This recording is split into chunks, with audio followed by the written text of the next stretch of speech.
मुझे 6 अच्छी वाली बियर दो। अच्छी वाली बियर? कौन सी वाली मैडम? इतने सालों से ये धंधा कर रहे हो, पता नहीं अच्छी वाली बियर कौन सी है? 6 बियर निकाल। ज्यादा ठंडी नहीं मैडम। तभी तो सुबह को ही ले रही हूँ, शाम तक फ्रिज में रखूंगी, चिल्ड पीऊंगी। ये आ गया दिमाग को चाट के भेजा फ्राई करने। Hello, morning morning. आज कौन सी स्पीच देने आए हो? लगता है आज प्रकृति बड़ी शांत है। या प्रकृति तो शांत है, इंसान ही अशांति फैलाते हैं। ये क्या लेके जा रही? ओह, बियर। नेचर को बिना नुकसान पहुंचाए आज शाम को मैं और मेरी फ्रेंड्स बियर पियेंगे, डोर लॉक करके टीवी देखेंगे और चखना चखते हुए बियर एंजॉय करेंगे। नहीं नहीं, मुझे प्लास्टिक बैग के अंदर क्या है उसमें कोई इंटरेस्ट नहीं है। पंगा इस बैग का है। 20 माइक्रॉन्स प्लास्टिक बैग। ये 20 माइक्रॉन्स का बैग तुम्हें कहाँ से मिला? किसने दिया? ये कहाँ से लिया बोलो?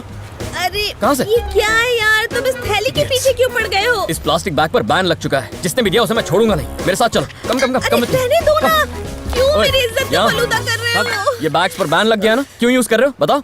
सब अंदर और भी बैग्स हैं तो लेके आ जाओ। क्या हुआ सर? इस लड़की ने इस दुकान से बियर खरीदी है, लेकिन इसने बैन की हुई प्लास्टिक बैग्स में पैक की है। कैसे चलेगा बोलो? कहाँ से ली? दादर मार्केट से। निकालो, जितने पैकेट्स अंदर है सब बाहर निकालो। तुम जानते हो इस प्लास्टिक बैग से एनवायरनमेंट को कितना नुकसान पहुंचता है? बोला ना, निकालो।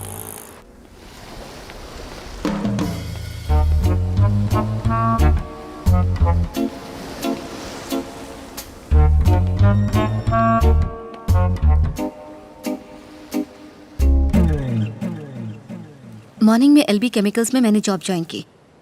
इवनिंग में उनकी एक फैक्ट्री बंद हो गई। यस! मुझे तो लगा था कि उस फैक्ट्री के बारे में इंफॉर्मेशन जमा करने में बहुत महीने लग जाएंगे, पर ऑफिस में एक मजनू मिल गया।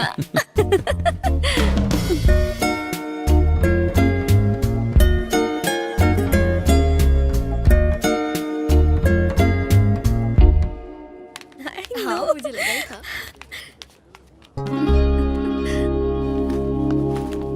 हाय। ओह हाय।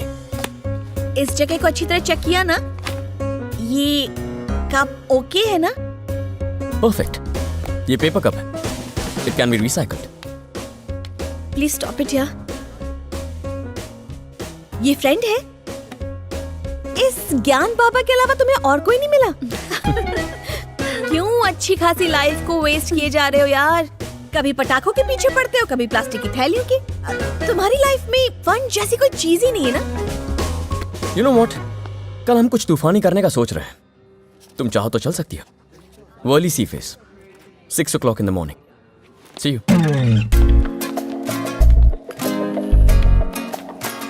आओगी तो अपने साथ 2 दिन का सामान पैक करके ले आना।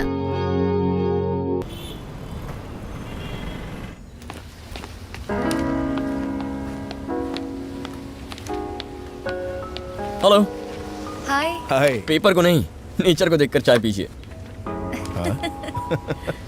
बाय द वे, रिसर्च के लिए मैं यूनिवर्सिटी एक्सचेंज प्रोग्राम से मुंबई के बाहर जाना चाहता हूँ। कहाँ जाना चाहते हो? हैदराबाद। एक्चुअली वो एक फास्ट ग्रोइंग सिटी है।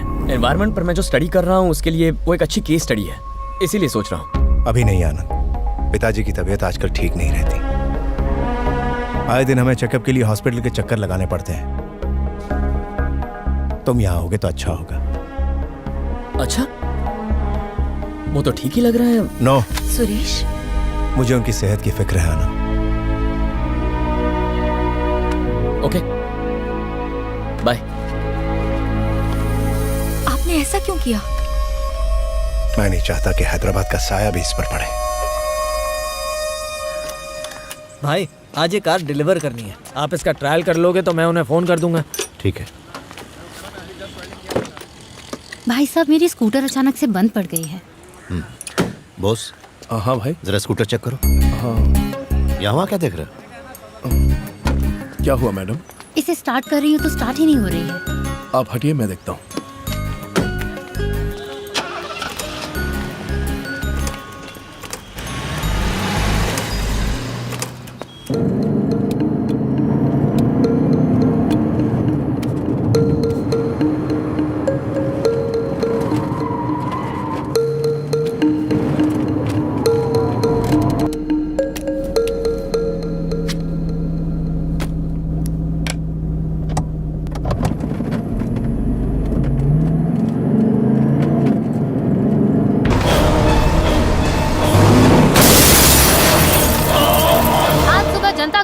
मालिक सत्यम कुमार का रोड एक्सीडेंट हो गया। पुलिस का कहना है कि यह हादसा उस वक्त हुआ जब सुबह सुबह वो अपनी गैराज की एक गाड़ी का टेस्ट ड्राइव करने निकले।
वो अब खतरे से बाहर है, पर पूरी रिकवरी में थोड़ा वक्त लगेगा।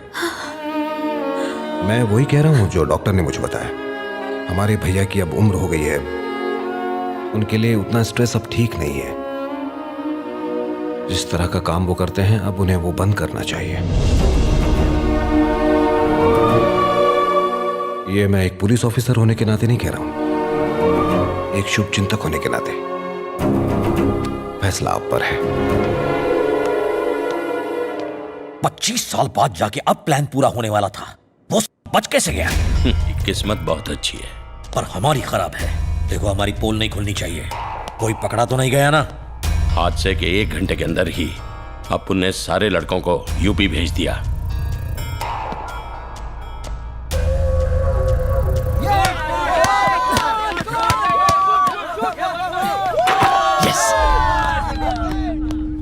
आनंद, तुझसे कोई मिलने आया है? हेलो, हमें तुमसे कुछ बात करनी है बैंड्रा कंस्ट्रक्शन प्रोजेक्ट के बारे में। तुम्हें शायद पता नहीं होगा, उसमें काफी पॉलिटिशियंस इन्वॉल्व हैं। It's better to withdraw the case. बताओ बदले में क्या चाहिए? पार्क मुझे चाहिए। देखो, मेरी बात मानो, अपना इरादा बदल लो। जब बात नेचर को बचाने की हो तो उसके आगे मैं अपने आप की भी नहीं सुनता। एमएलए तो ठहरा जाहिल आदमी, आप तो पढ़े लिखे लगते हैं। अब ये नहीं पता कि पढ़े लिखे हैं या भाड़े का सूट पहन के आए। बात सिर्फ जॉगर्स पार्क की नहीं है, बात उन 213 पेड़ों की है जो इस पूरे शहर को ऑक्सीजन देने का काम करते हैं। So do not disturb DND। Trust me, this MLA is a very dangerous man. मर जाएगा वो, I mean, बिना ऑक्सीजन के। जाकर एमएलए को समझाओ प्रकृति और पेड़ हमारे लिए कितने मायने रखते हैं। उसका भेजा थोड़ा स्लो चलता है, तुम पूरा दम लगा लो, लेकिन वो पार्क तुम्हारा कभी नहीं होगा।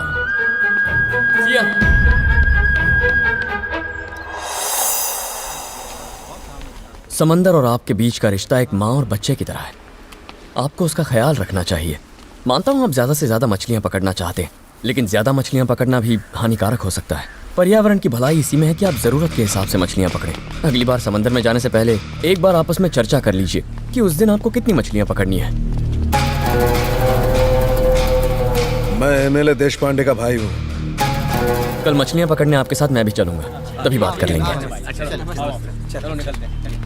क्या हुआ, गले में खराश है? पार्क को लेके तेरे ऊपर मेरे भाई का दिमाग बहुत सटका हुआ है। तेरे भाई की सटके तेरी सटके या किसी और की, मुझे कोई परवाह नहीं। सोच, अगर कुदरत की सटकी तो क्या होगा। तुझे आइडिया नहीं है भाई को गुस्सा आया तो तेरे साथ क्या होगा। तेरे टुकड़े टुकड़े करके समुंदर में फेंक देंगे। अब कैसे समझाऊं तुझे?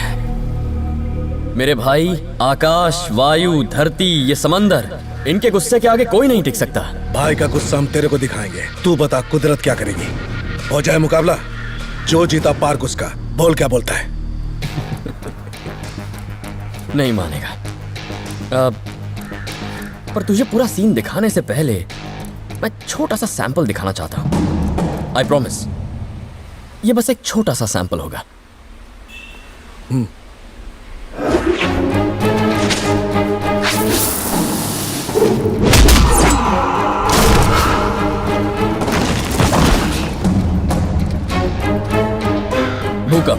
भूकंप के बारे में तो सुना ही होगा। ये कुदरत का ही एक हिस्सा होता है।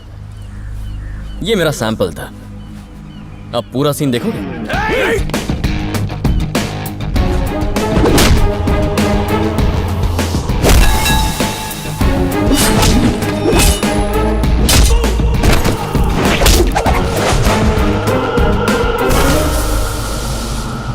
और ये बवंडर था।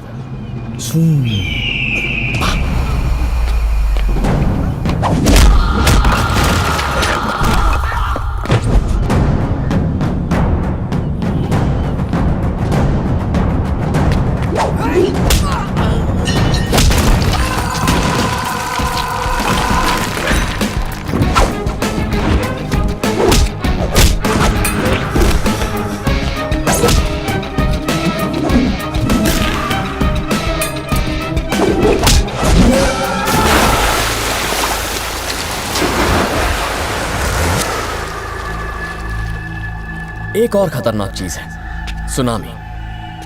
लहरें ऊपर उठती जाती हैं। चल एक कोशिश करते हैं तुझे ऊपर उठाने की।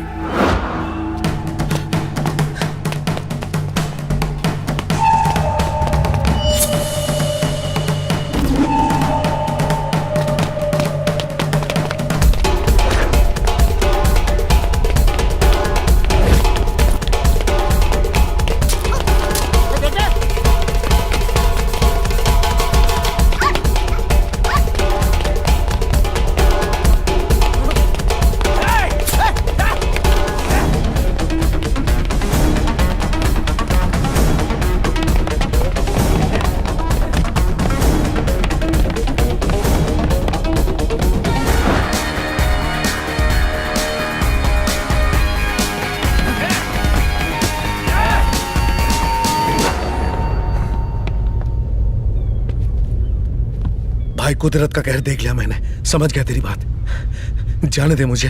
कुदरत वैसे तो कहर नहीं बरसाती, पर जब बरसाती है तो कोई उसे रोक नहीं पाता।